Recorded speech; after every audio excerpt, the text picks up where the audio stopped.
নবনারায়ণপুরে দৃষ্টিনন্দন সুখসায়র উদ্যানের উদ্বোধনে মন্ত্রী চন্দ্রিমা ভট্টাচার্য। বায়োডাইভার্সিটি অত্যন্ত প্রয়োজন বলে জানালেন তিনি। নবনারায়ণপুরে দৃষ্টিনন্দন সুখসায়র উদ্যানের উদ্বোধনে মন্ত্রী চন্দ্রিমা ভট্টাচার্য। নবনারায়ণপুর বায়োডাইভার্সিটি অত্যন্ত প্রয়োজন।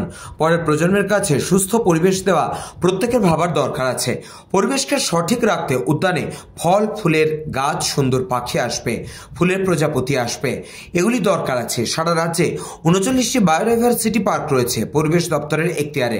নবনারায়ণপুরেও বায়োডাইভার্সিটি পার্ক হতে পারে। বুধবার নতুন বছরের সন্ধ্যায় নবনারায়ণপুর পুরসভার 15 নম্বর ওয়ার্ড কমিটির উদ্যোগে 6 নম্বর ঝিল সংলগ্ন সুখসায়র নামাঙ্কিত উদ্যানের শুভ উদ্বোধন করে কথাগুলি বললেন রাজ্যের অর্থমন্ত্রী তথা বিধায়ক চন্দ্রিমা ভট্টাচার্য। জলাশয় সংস্কার করে আধুনিক ও মনোরম পরিবেশ ফিরিয়ে দেওয়া হলো নবনারায়ণপুরের মানুষকে।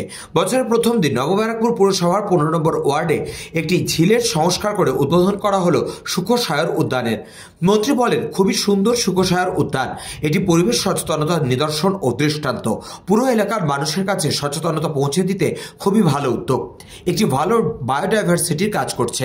নামটা যখন নবনারায়ণপুর মানে নব রূপে চাই সাজুক শহর।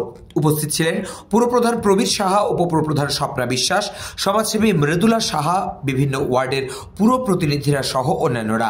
মন্ত্রী এদিন নিজে ঝিলে হাঁসও ছাড়লেন। প্রায় 43 লক্ষ টাকা ব্যয় এই 6 নম্বর ঝিলটি সংস্কার সাধন করে উদ্যানের উদ্বোধন করা হলো। এদিন অনুষ্ঠানে যোগ দেওয়ার আগে এই এলাকার বাসিন্দা পূর্ব সিকিমে বেড়াতে গিয়ে গাড়ি দুর্ঘটনায় মৃত শাসমল পরিবারের বাড়িতে গিয়ে পরিবারের সঙ্গে দেখা করেন। তিনি পরিবারকে সমবেদনা জানান এবং পরিবারটির পাশে থাকার প্রতিশ্রুতি দিয়ে বলেন, এই পরিবারের সদস্যরা আমাদের দলের কর্মী, তাই দলগতভাবেও তাদের পাশে আমরা থাকব।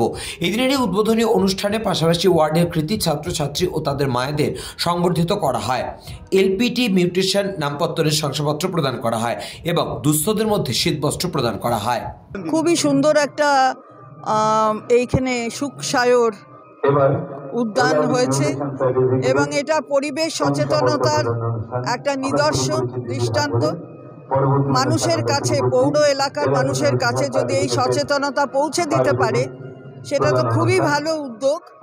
খালি এই ধরনের পার্ক তৈরি করে বায়োডাইভার্সিটিকেও অনেকটা বেশি উদ্যোগ নিয়ে ছড়িয়ে দেওয়া। এখানে বায়োডাইভার্সিটি নিয়েও কাজ করছে নিউ ব্যারাকপুর পৌরসভা। তো মানুষ নবব্যারাকপুরের ভালো থাকুক। নামটা যখন নব ব্যারাকপুর, তাহলে সেটা নব রূপে সাজুক, এটাই চাই। ব্যুরো রিপোর্ট, নিউজ বঙ্গ টাইম।